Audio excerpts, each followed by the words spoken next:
मेरा नाम नैना है। मैं आज आपको अपनी कहानी सुनाती हूँ। इसे सुनने के बाद आपकी आंखों में आंसू आ जाएंगे। मैंने कभी नहीं सोचा था कि जिस पति के लिए मैंने अपने आप को कुर्बान कर दिया, वो पति मेरे साथ ऐसा करेगा और इस कदर मुझे धोखा देगा। चलिए मैं आपको अपनी कहानी सुनाती हूँ। मेरा नाम नैना है। अब मेरी उम्र 20 साल हो गई है। मैं देखने में कुछ खास नहीं हूँ। रंग मेरा सांवला है, परंतु मेरी आंखें बड़ी बड़ी है। रंग सांवला होने के कारण मेरे घर वाले मेरी शादी को लेकर बहुत ही परेशान थे। मैं पढ़ी लिखी और समझदार तो थी, लेकिन मेरी एक ही समस्या थी कि मेरा रंग सांवला था, जिस कारण से मेरे घर वाले मुझे लेकर परेशान रहते थे। परंतु आज जब मेरे लिए एक अच्छा रिश्ता आया, तब पापा बहुत ही खुश हुए और जल्द से जल्द मेरी शादी तय कर दिए। मैं बचपन से अपने माँ पापा की हर बात माना करती थी, क्योंकि मुझे पता था मम्मी पापा मेरे लिए हमेशा अच्छा ही सोचेंगे। और इस बार भी जब पापा मम्मी ने मुझे रिश्ते के लिए कहा, तो मैंने हाँ कर दिया। मेरी आकाश के साथ एंगेजमेंट हो चुकी थी और अब मैं और आकाश दोनों आपस में फोन पर बात किया करते थे। अभी तक मैंने जितना आकाश से बात किया था, मैं तो बस इतना ही समझ चुकी थी। आकाश बहुत ही अच्छा इंसान है और बहुत ही सुलझा हुआ लड़का है। मैं जिस तरह से खूबसूरत नहीं थी, उसी तरह आकाश भी ज्यादा हैंडसम नहीं था। लेकिन फिर भी मैं इस रिश्ते से बहुत ही खुश थी, क्योंकि मुझे पता था कि जिसकी किस्मत में जो होता है उसे वही मिलता है। मैं इसलिए खुश थी कि मैंने कभी भी हैंडसम लड़का का सपना नहीं देखा था, क्योंकि मैं जानती थी कि मैं खूबसूरत नहीं हूँ, तो मुझे कोई भी हैंडसम लड़का कभी भी पसंद नहीं करेगा। मेरे भाई और भाभी भी, जो कि मुझसे बहुत ही प्यार करते थे। मैं भाभी को अपनी दोस्त की तरह मानती थी। मैं उनसे किसी भी तरह की कोई भी बात नहीं छुपाती थी और भाभी भी मुझे समझती थी। जब से भाभी इस घर में शादी करके आई थी, मैं अपने दिल की हर बात अपनी भाभी को बताया करती थी। मेरी सगाई आकाश के साथ बहुत ही सिंपल तरीके से हुई थी। कोई भी ज्यादा तामझाम नहीं हुआ था, क्योंकि आकाश के घर वाले चाहते थे कि सगाई सादगी से हो जाए, फिर शादी धूमधाम से करेंगे। सगाई होते ही दोनों परिवार ने मिलकर शादी की तारीख भी निकाल ली थी। शादी 2 महीने के बाद होने वाली थी। शादी की तैयारियों में 1 महीने तो कैसे बीत गया, ये पता ही नहीं चला। और अब तो शादी के लिए बस एक ही महीना बचा था। मैं तो अभी यह सोच रही थी कि मैं शादी करके अपने पति के साथ एक खुशहाल जीवन बिताऊंगी, लेकिन मुझे क्या पता था कि मेरी किस्मत मुझे यहाँ पर ही धोखा दे देगी। सच कहा है किसी ने, जिसकी किस्मत में जो लिखा होता वही होता है, और मेरी किस्मत में भी कुछ और ही लिखा था। मैं चाहती तो इस शादी से इनकार कर सकती थी, क्योंकि सभी घर वाले शादी करने के लिए मुझे मना कर रहे थे, लेकिन मैं नहीं मानी। और फिर क्योंकि शादी के ठीक 1 महीने पहले यह खबर आई कि मेरे होने वाले पति आकाश का एक्सीडेंट हो गया, जिसमें कि वह एक पैर से अपाहिज हो चुका था और उसका एक पैर काट दिया गया था। मेरे होने वाले ससुर ने यह खबर भी भिजवाई थी, क्या नैना आकाश से इस स्थिति में भी शादी करने के लिए तैयार है या नहीं। सब कुछ ठीक तो ही चल रहा था, लेकिन पता नहीं फिर नियति को भी क्या सूझा। खैर, अब आकाश का पैर काटना लिखा था सो कट गया। मेरे पापा भी उलझन में पड़ गए थे, क्योंकि बड़ी मुश्किल से इतना अच्छा रिश्ता आया था और आकाश की सरकारी नौकरी भी थी। मेरे घर वालों ने मुझ पर कोई जोर नहीं डाला। खैर, मुझे खुद ही अपनी जिंदगी का फैसला लेने का हक था। दुविधा में तो मैं भी थी, क्योंकि जिस लड़के से मेरी शादी होने वाली थी, कल तक वह बिल्कुल ठीक था, लेकिन आज उसमें एक बहुत बड़ी कमी आ गई थी। तो क्या मुझे उसका साथ छोड़ देना चाहिए था? यह उचित होता? यही सोचते सोचते हर बार मुझे बस यही ख्याल आता था कि अगर शादी के बाद मुझ में कोई कमी आ जाती और आकाश मुझे छोड़ दे, तो फिर मैं कैसा महसूस करूंगी। आखिर अपने इस दिल और दिमाग के जंग से मैं बाहर निकली और मैंने आकाश से शादी करने का फैसला कर लिया। आज शादी का दिन था और पूरा घर फूलों और लाइटों से सजाया गया था। पूरे घर में रौनक छाई हुई थी और आज मेरे माँ पापा, भाई भाभी सभी शादी के लिए बहुत ही ज्यादा खुश थे।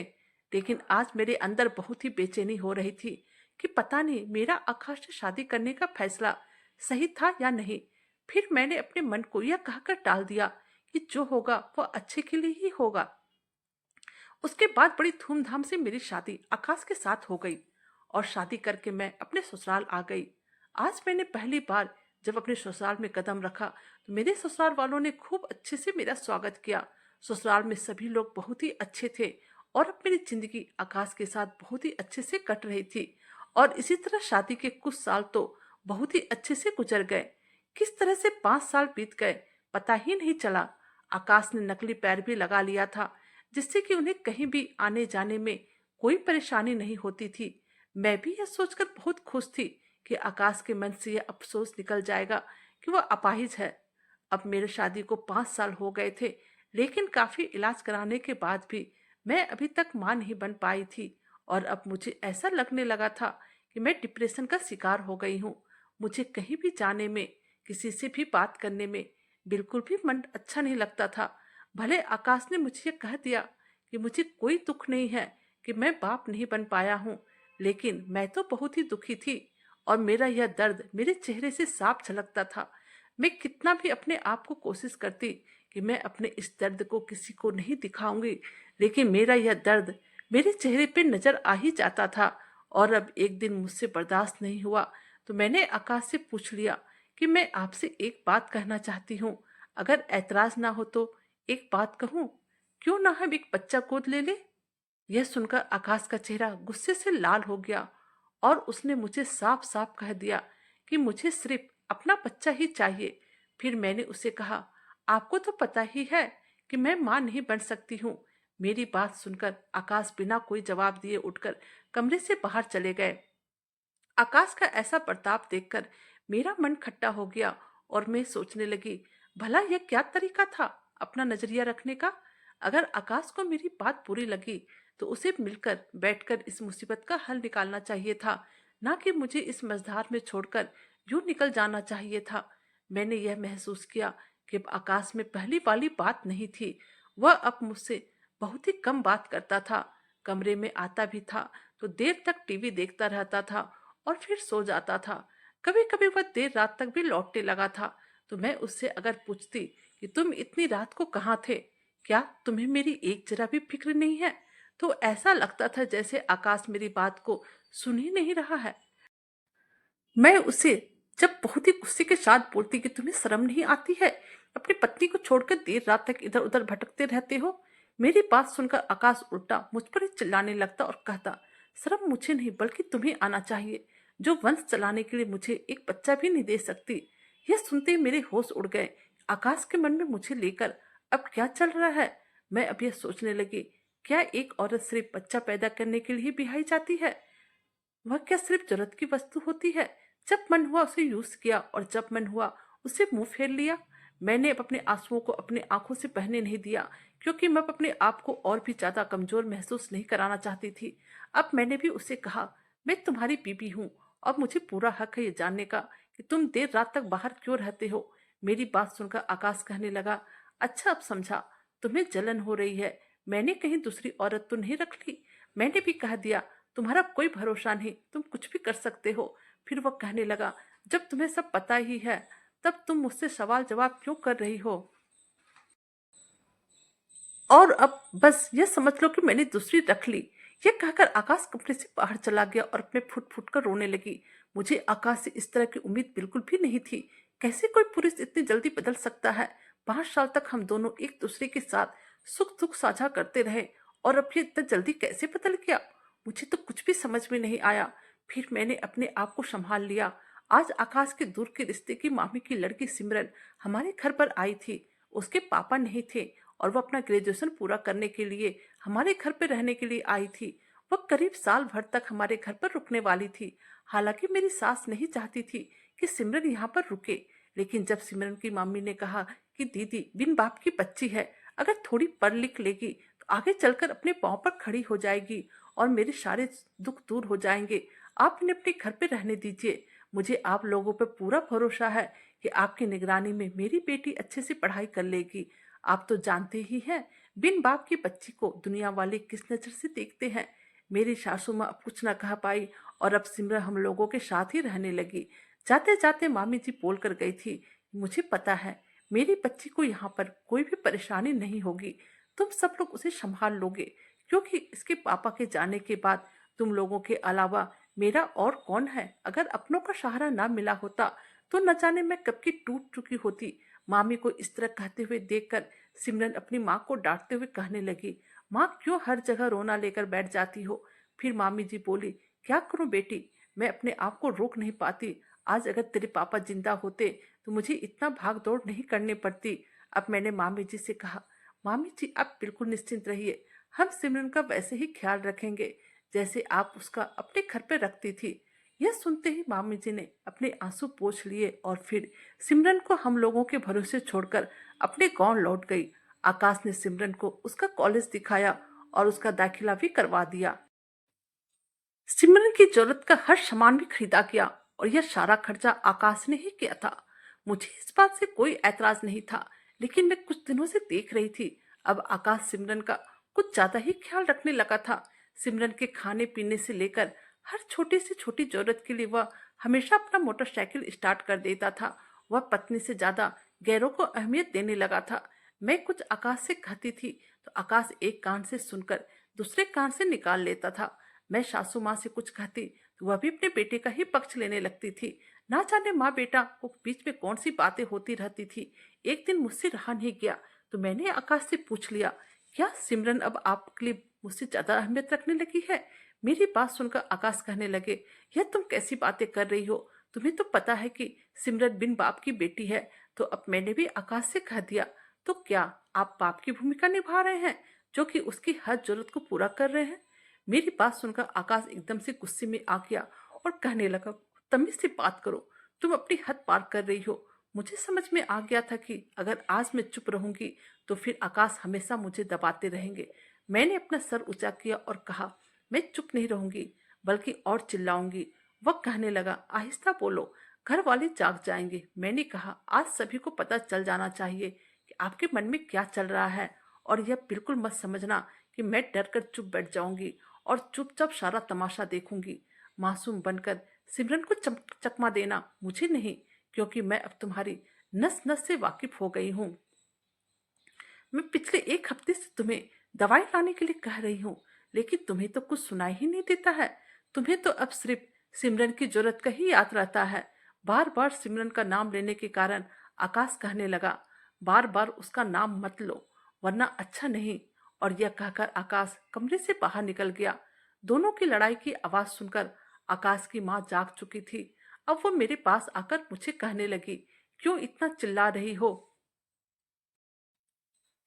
आजकल तुम बहुत ही बदतमीज हो गई हो। बेचारी सिमरन 4 दिन के लिए यहाँ रहने आई है और तुम उसे भी चैन से रहने नहीं दे रही हो।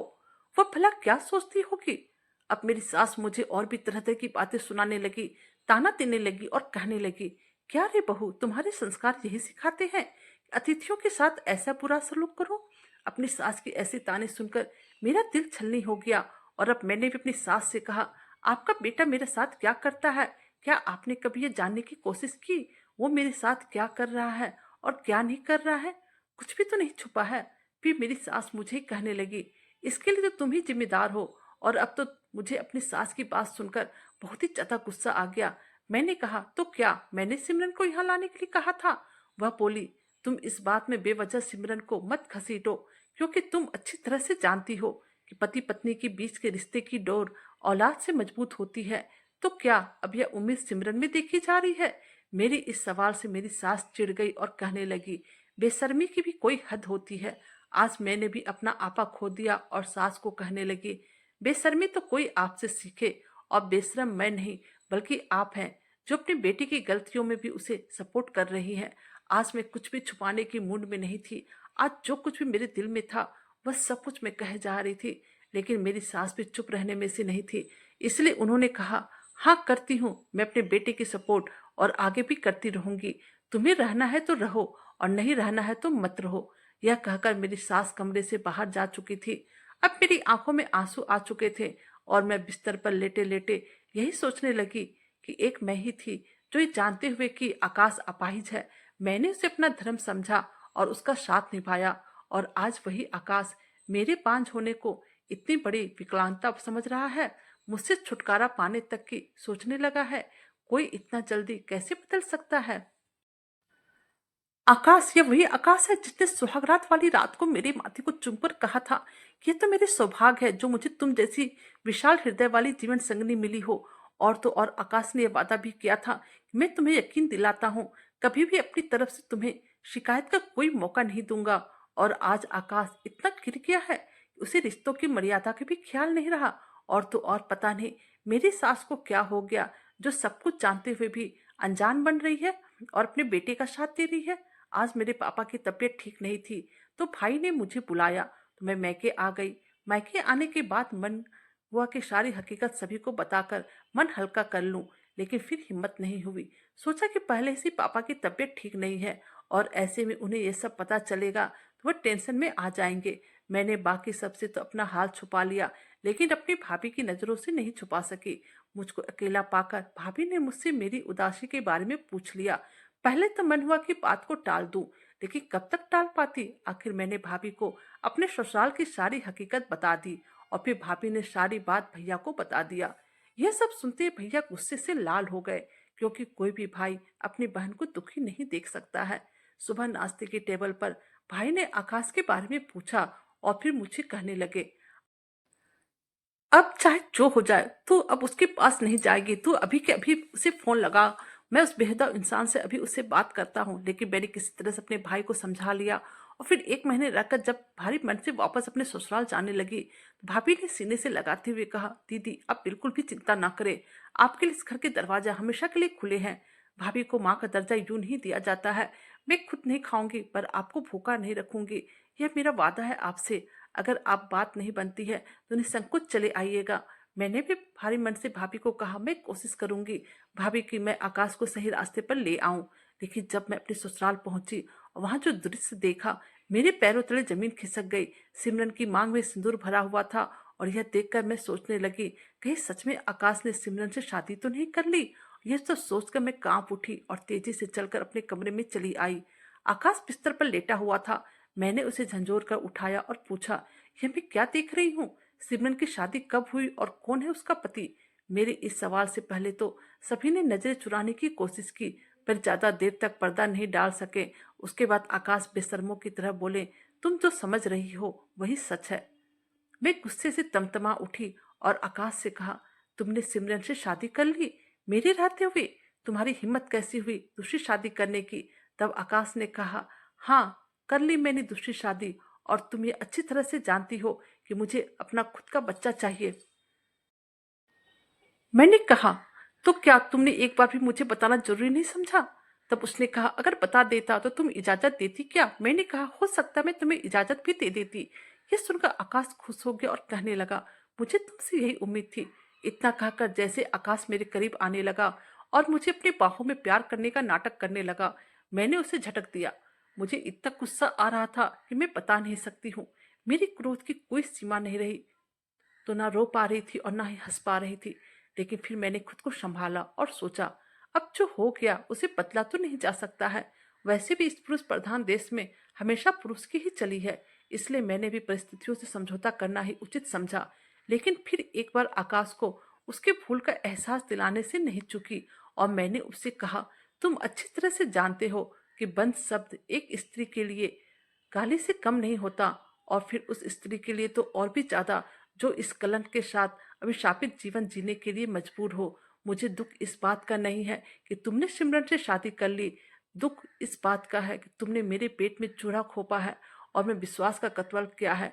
यही काम तुम मुझे विश्वास में लेकर भी कर सकते थे। अगर तुम्हारी विकलांगता को खामी समझकर मैंने तुमसे शादी करने से इनकार कर दिया होता तो तुम तब कैसा महसूस करते? मेरी बात सुनने के बाद आकाश के मुंह से एक शब्द भी नहीं निकला और फिर वह पहले के जैसे कोई जवाब दिए कमरे से बाहर निकल गया।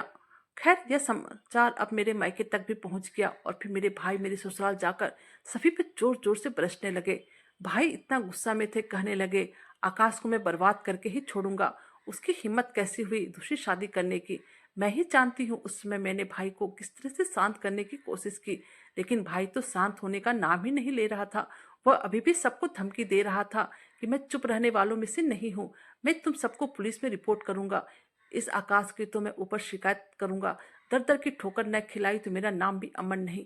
भाई का गुस्सा देकर आकाश चुपके से निकलकर बाहर चला गया। आकाश के जाने के बाद मेरी सास भाई से कहने लगी, निकाल ली अपनी दिल की सारी भड़ास, तो अब मेरी भी सुनिए। सिमरन बिन बाप की बच्ची थी, इसलिए आकाश ने सिर्फ उसे सहारा दिया है। यह सुनते भाई ने कहा, अपनी बेशर्मी को सहारा का नाम मत दीजिए। एक को सहारा दिया और दूसरे को बेसहारा किया। अपना बचाव करते हुए मेरी सास बोली, क्या तुम्हारी बहन नैना को किसी ने इस घर से जाने के लिए कहा है?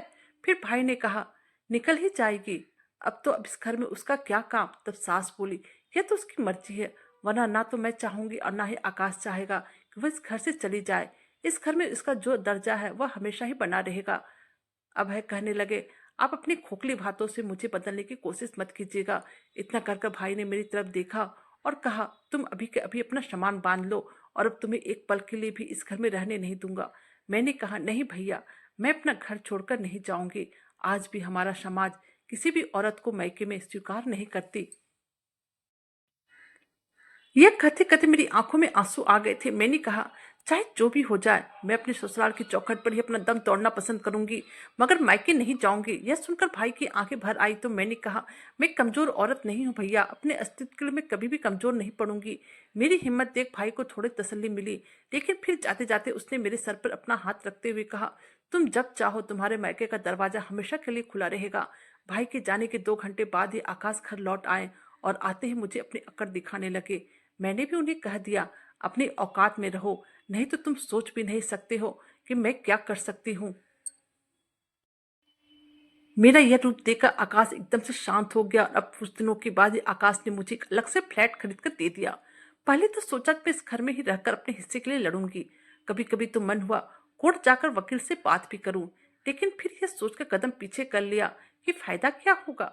ज्यादा से ज्यादा उसकी नौकरी छिन जाएगी या तो वह जेल चला जाएगा। अब हर महीने आकाश मुझे इतने रुपये दे जाता था कि मेरा घर आसानी से चल जाता था। इतना कुछ हो जाने के बाद भी मुझे अपनी सौतन सिमरन पे दया आती, यह सोचकर कि ना जाने किस तरह से आकाश और उसके घर वालों ने इसे अपने जाल में फंसा लिया है। जो हुआ उसे नीति का चक्र मान के मैंने स्वीकार कर लिया और अपना समय काटने के लिए स्कूल में शिक्षक की नौकरी करने लगी। धीरे धीरे समय इसी तरह बीतता गया और अब तो मेरा संबंध आकाश से सिर्फ महीने के खर्च लेने का ही रह गया था। सिमरन के प्यार में अंधे आकाश को मेरी कोई फिक्र नहीं थी और ना ही मैं इस तरह के आदमी के साथ कोई ताल्लुक रखना चाहती थी। अब समय कुछ यूं ही कटने लगा, लेकिन एक दिन आकाश ने जब अपने भरे हुए स्वर में मुझे यह कहा कि मेरे जीवन में तो बाप बनना लिखा ही नहीं है। जैसे ही मैंने आकाश के मुंह से यह सुना, न जाने क्यों मुझे उससे सहानुभूति हो गई, क्योंकि जो भी हो था तो आखिर वह मेरा पति। मैं चाहती तो हंसकर उसका दिल छलनी कर सकती थी, लेकिन पीछे लौटकर मैं अपने ही जख्मों को कुरेदना नहीं चाहती थी। मैं तो यही सोचकर अपना जीवन बिता रही थी कि मेरे जीवन में नियति ने जो कुछ भी लिखा था बस उतना ही मिला। अब किसी को भी इसके लिए कोसना नहीं चाहती थी। लेकिन फिर भी मुझे आकाश का उदास चेहरा देखा नहीं गया, तो मैं पूछ बैठी, क्यों, क्या हुआ? आकाश कहने लगा कि सिमरन के खून में इन्फेक्शन है और डॉक्टर का कहना है अगर वह मां बनती है तो बच्चा अपाहिज पैदा होगा। आकाश की बात सुनकर मुझे अफसोस तो जरूर हुआ, लेकिन वह अफसोस मुझे आकाश से ज्यादा सिमरन को लेकर हुआ था। यह सोचकर कि उस बेचारी की तो पूरी जिंदगी खराब हो गई, आकाश की वजह से दो दो जिंदगियां बर्बाद हो गई। इससे तो अच्छा होता वह मेरी बात मानकर किसी अनाथ बच्चे को गोद ले लेता। इससे उस बच्चे का जीवन भी सुधर जाता और हम दोनों को भी बुढ़ापे का सहारा भी मिल जाता। थोड़ी देर चुप रहने के बाद अब आकाश फिर से मुझे कहने लगा, नैना, मैं तुमसे कुछ कहना चाहता हूँ, लेकिन किस मुंह से कहूँ यह समझ में नहीं आ रहा। मैं सोच में पड़ गई कि आखिर आकाश कहना क्या चाहता है और अब कहने के लिए बचा ही क्या है। क्योंकि मैं आकाश के दोहरे चरित्र से वाकिफ थी, इसलिए इस बारे में सवाल करने पर ज्यादा जोर नहीं डाला। आखिरकार आकाश को कहना ही पड़ा और वह बोला, नैना, क्या हम फिर से एक साथ नहीं रह सकते? यह सुनते ही मेरा गुस्सा 7वां आसमान पर पहुंच गया। जी में तो आया कि अभी के अभी उसे धक्के मारकर घर से बाहर निकाल दूं, क्योंकि एक बार फिर से आकाश का दोहरा चरित्र मेरे सामने जाहिर हो गया था। किसी तरह अपनी भावनाओं पर काबू करते हुए मैं आकाश से सवाल किया, इस हमदर्दी की वजह? तब आकाश बोला, हमदर्दी नहीं, हक।